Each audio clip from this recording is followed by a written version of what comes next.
สวัสดีครับวันนี้เป็นวันสุดท้ายที่เราอยู่กันที่เคปทาวน์แบบเต็มวันนะครับแล้วก็จะพยายามไปที่ภูเขาโตะรอบสุดท้ายถ้ากระเช้ามันเปิดแต่ถ้ามันปิดนั่นเท่ากับว่าทั้งวันแล้วก็ต้องหากิจกรรมอื่นทำซึ่งก็ตามนั้นเลยกระเช้าเปิดแต่เปิดมาพร้อมกับจำนวนคนมหาศาลที่ไม่ได้ขึ้นก่อนหน้าแล้วรอขึ้นอยู่แล้วมองว่ามันไม่คุ้มกับเวลาที่ต้องเสียในการรอนะครับเนื่องจากเราไม่ได้ตื่นเช้าพอเพื่อที่จะได้คิวแรกโดยที่ไม่ต้องรอสรุปคือวันนี้ก็เป็นวันเก็บตกที่เราไม่ได้ไปมาก่อนหน้านะครับ let's go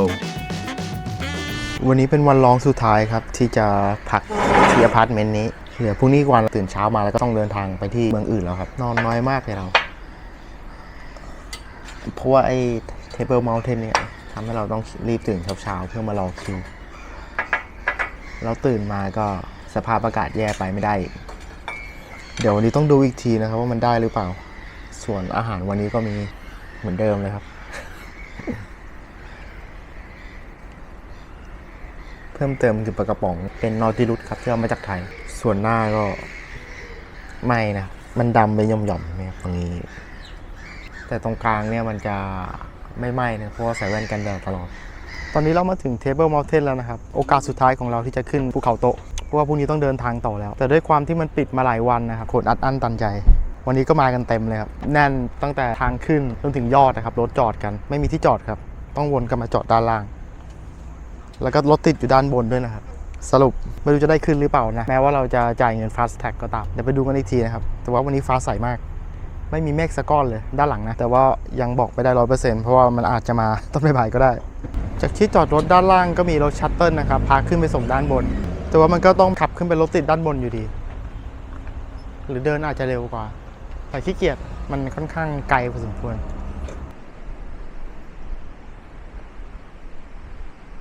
ตอนนี้เราอยู่กันที่หาดบาวเบิร์กนะครับถัดมาจากทางเหนือจากตัวเมืองเคปทาวน์ที่แรกเลยเราไปภูเขาโตะมาแล้วแต่คราวนี้ยาวเกินครับคิวที่จริงเราสามารถดูได้จากเว็บไซต์เลยว่ามันจะกี่ชั่วโมงอะไรอย่างเงี้ยแต่ว่าตอนเรามามันแค่ชั่วโมงเดียวพอเรามาถึง2ชั่วโมงแล้วพอวนรถกลับไปจอดด้านล่างอีกเพิ่มเป็น3ชั่วโมงเราขึ้นไปชัตเตอร์บัสก็ไม่รู้จะถึงเมื่อไหร่มันเสียเวลานะครับเรามาเที่ยวไม่ใช่มารอจุดเด่นของหาดนี้ก็คือมันมีวิวของภูเขาโตะนะครับเห็นได้เต็มเลยจากหาดซึ่งไม่สามารถเห็นได้แบบนี้จากหาดในตัวเมืองนะเพราะว่ามันอยู่ใกล้เกินไปก็ไม่มีกิจกรรมอะไรทำนะครับที่นี่นอกจากดูวิวแต่ตัวหาดเองมันสวยดีนะครับทรายขาวละเอียดคลื่นก็ไม่ได้ดูแรงเกินแต่ว่าเขาเขียนป้ายเตือนว่าห้ามลงเล่นน้ำไม่รู้เป็นเพราะอะไรมันอาจจะลึกก็ได้นะครับแต่ว่าเท่าที่ดูที่ตามันไม่ค่อยลึกเท่าไหร่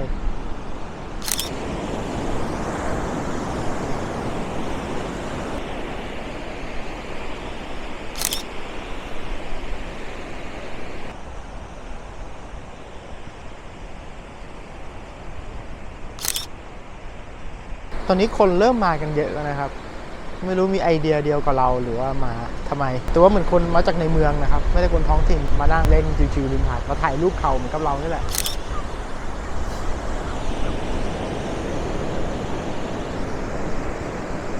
จะว่าไปหาดนี้สีน้ำทะเลเนี่ยมันเหมือนกับของหัวหินนะครับเหมือนเป๊ะเลยทรายก็ด้วยครับแต่ว่าความกว้างที่นี่กว้างกว่ามากเสียดายคือมันโล่งไปหน่อยไม่ค่อยมีต้นไม้ถ้ามันมีช่วงที่ลมพัดแรงๆเนี่ยยังไงต้นไม้ก็ขึ้นไม่ได้หรอกครับที่นี่ข้างหลังนี้ก็มีการเอาตะข่ายมากั้นนะครับดักทรายพยายามจะปลูกพืชคุมไว้แต่ว่าอยู่ในส่วนของขั้นตอนนั้นนะครับมันก็เลยยังดูไม่ค่อยเรียบร้อยเท่าไหร่แต่ก็ถือว่าโอเคนะครับหาดนี้ไม่น่าจะมีปัญหากัดเซาะแหละเพราะว่ามันชันมากกว่านี้รู้แล้วครับว่าอยู่ดีๆทำไมคนถึงมากันที่หาดเยอะแยะมากมายมันมีรถทัวร์มาลงนะครับจากตอนแรกโล่งๆเลยไม่มีรถจอดตอนนี้มีทั้งรถจอดแล้วก็รถทัวร์มาลง 4-5 คันนะ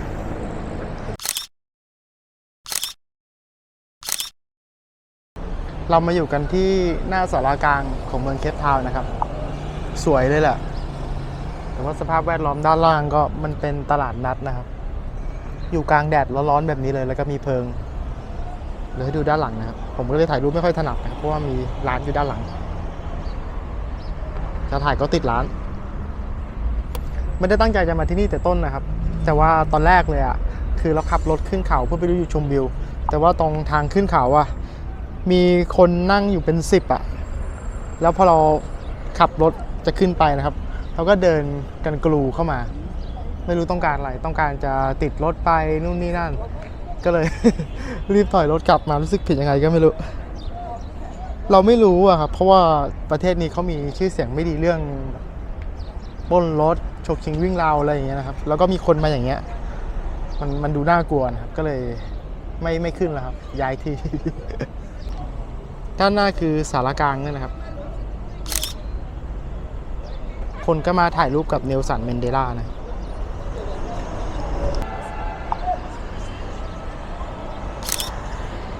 เรานี่คือตลาดนัดคนที่เนลสันมองเข้ามาก็เป็นนี่นะครับ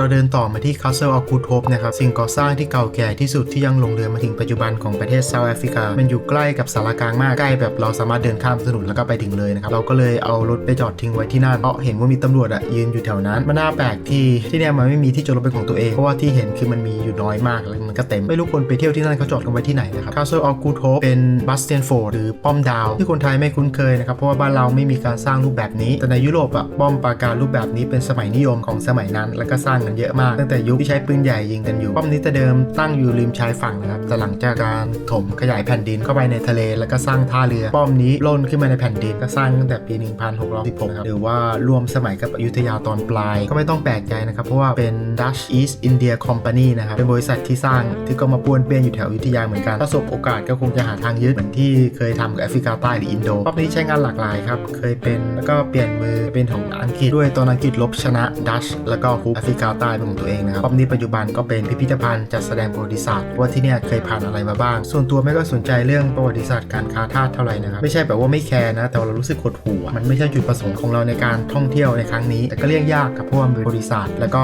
ความเป็นมาเมืองนี้โดยพิพิธภัณฑ์ที่จัดแสดงเรื่องการค้าทาสดังๆในพันทิปที่คนไทยทุกคนที่มาเที่ยวเมืองนี้ต้องไปผมก็ไม่ได้ไปด้วยนะครับข้ามไปเลยแต่ว่าป้อมนี้หนึ่งในประวัติศาสตร์มันเนี่ยก็เคยเป็นสถานที่จับทาสขึ้นเรือไปขายแล้วก็รับทาสมาจากที่อื่นด้วยมันเป็นมิวเซียมนะครับจ่ายเข้ามาก็คนละ50 แดนตีเป็นเงินไทยก็ไม่ถึง100นะครับอันนี้คือหนึ่งในห้องอันนี้เป็นห้องทรมานมืดไปหน่อย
นอกจากด้านนอกแล้วก็ยังมีเป็นแกลเลอรี่เล็กๆอยู่ในนี้นะครับ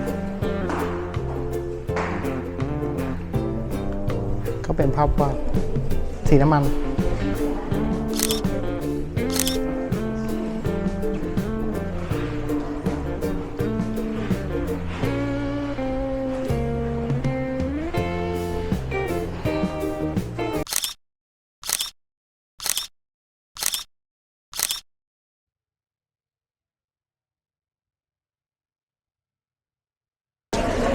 มากินอาหารเที่ยงครับชื่อร้านคาริบูมีหลายร้านแต่ว่าขายของไม่เหมือนกันร้านที่อยากกินก็ไปมาเมื่อวานนะครับแต่ว่าวันนี้เห็นคิวเยอะมากก็เลยไม่เข้าวันนี้สั่งหางวัวตุ๋นครับไม่เคยกินมาก่อนเคยกินแต่ซุปหางวัว รอนานมากรอเกือบชั่วโมงอ่ะแล้วก็อีกจานเป็นปลาคลีนชิปนึ่งครับมึนกินน้ำหอมของคนที่นี่นุ่มมากแต่มันควรจะนุ่มป่ะครับเพราะว่ามันต้องตุ๋นไว้ก่อนอยู่แล้วไม่รู้ทำไมนานจังคงน่าจะเป็นเพราะว่าเขาจะให้มาเสิร์ฟพร้อมกันกับปลานี่มันต้องนึ่งที่หลังแล้วของผมเนี่ย มันน่าจะเป็นอาหารที่เขาทำเตรียมไว้อยู่แล้ว ไม่มีช้อนให้ไม่รู้เขากินยังไงให้มีดกับซ่อมส่วนวิวก็ดีอยู่นะครับให้ดูครับวิวนี่เป็นครั้งแรกเลยนะครับที่มาเดินห้างที่นี่ตอนกลางวันแบบนี้บรรยากาศดีครับไม่ได้รู้สึกน่ากลัวอะไร ผู้คนก็ปกตินะฮะค่อนข้างจัดการดีครับวิวในห้างมันก็สวยด้วยเมื่อสักครู่เนี่ยก่อนเดินเข้ามาในห้างขับรถจะไปลานจอดรถมองไปที่ทะเลเห็นปลาโลมาครับอันนี้ไม่ได้โมครับมีภาพหลักฐาน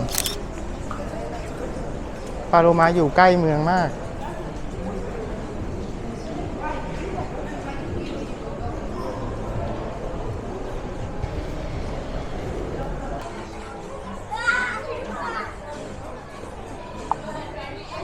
ไม่ได้อร่อยที่เคยกินนะครับแต่ว่าได้อยู่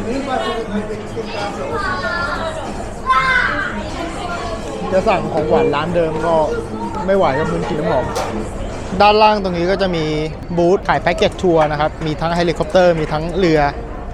มีหลายเส้นทางให้เลือกแล้วก็เราเลือกครึ่งชั่วโมงนะครับจะออกในอีก1ชั่วโมงแต่ว่าต้องมาที่นี่ก่อนประมาณ15นาที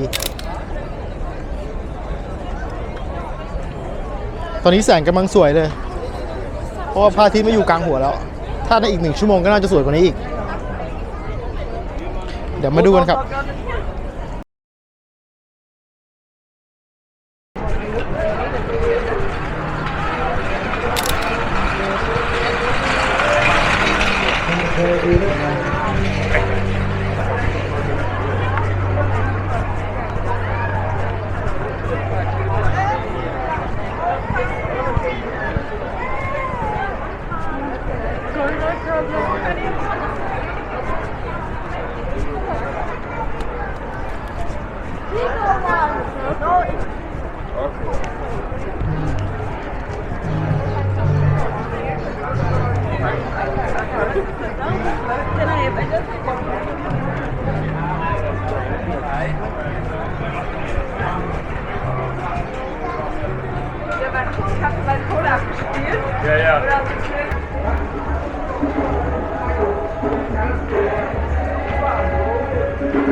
เราขึ้นมาอยู่บนเรือเรียบร้อยนะครับ เราเรือออก ไม่รู้คิดถูกไหมครับที่เอาแค่ครึ่งชั่วโมงถ้าเป็น1ชั่วโมงมันน่าจะโอเคกว่านี้ เพราะว่าเมืองมันวิวสวยนะครับ มองได้หลายมุมเรือเข้าคนก็ไปจับจองที่นั่งด้านล่างแปลกมากใส่มันร้อน เดี๋ยวเรือคงจะออกใน5 นาทีเนี่ยครับให้ดูวิวรอบๆนี่ก่อน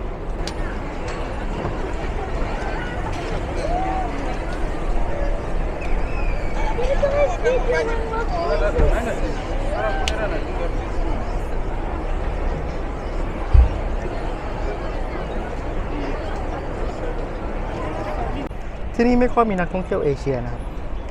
น้อยมากเท่าที่เห็นก็มีคนจีน แล้วก็คนส่วนหนักจะไปทางคนอินเดียกับตะวันออกกลาง ถ้าเป็นเอเชียนะ แต่ว่าเอเชียตะวันออกส่วนใหญ่ก็เป็นคนจีนนอกนั้นแทบไม่มีเลย ส่วนคนขาวฝรั่งก็ไม่แน่ใจเหมือนกันว่าจะเป็นคนที่นี่หรือว่ามาเที่ยวอย่างที่อื่นเพราะว่าที่นี่ก็มีคนขาวอยู่เหมือนกัน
เรือเปิดเพลงดังมากหรือว่าแพเทคที่กาญจนบุรีสมัยก่อนขอปิดเสียงนะครับกลัวโดนลิขสิทธิ์เรามาฟังเรื่องราวของที่นี่กันสำหรับคนที่หาข้อมูลเพื่อการมาเที่ยวเคปทาวน์หนังสือแทบทุกเล่มและทุกเว็บไซต์แนะนำการท่องเที่ยวจะแนะนำให้พักใน V&A Waterfront เพราะมันเป็นย่านที่มีการบริหารจัดการที่ดีเป็นเมืองขนาดย่อมอยู่ติดอ่าวและมีสิ่งอำนวยความสะดวกครบครันไม่มีการฉกชิงวิ่งราวเกิดขึ้นบริเวณนี้สามารถเดินตอนกลางคืนได้อย่างปลอดภัยขาดอย่างเดียวก็คือวิวเมืองจากตีนเขาเมื่อเราไม่อยากจะพักห้องพักราคาแพงทุกคืนเพราะยังไงเราก็ไม่ได้ใช้เวลาส่วนใหญ่พักอยู่ที่ห้องอยู่แล้วเราจึงเลือกแบ่งที่พักของเราเป็น2ที่นะครับส่วนที่แพไปพักที่บันทรีเบย์ด้วยความที่วิวมันสวยนะครับแล้วก็ถูกลงมาเป็นที่นี่เพราะว่ามันน่าจะสะดวกแต่ที่พักของเราที่นี่ก็ไม่ได้เชิงว่าอยู่ในคอมเพล็กซ์นี้นะเพราะว่ามันต้องเดินร่วม1 กิโลเมตรแต่ระหว่างทางเป็นสภาพแวดล้อมแบบปิดสามารถเดินมาถึงพื้นที่ของ V&A ได้อย่างปลอดภัยและมีประตูเชื่อมถึงกันสำหรับคำว่า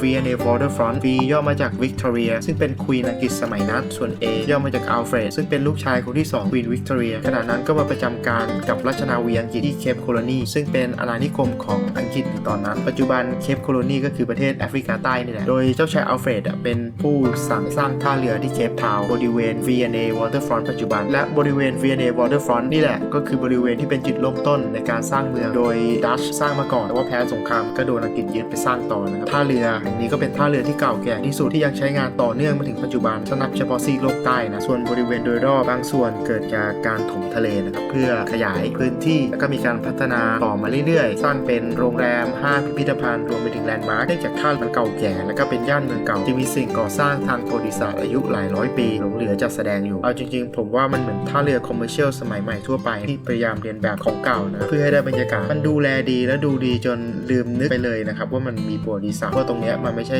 ย่านใหม่แต่อย่างใด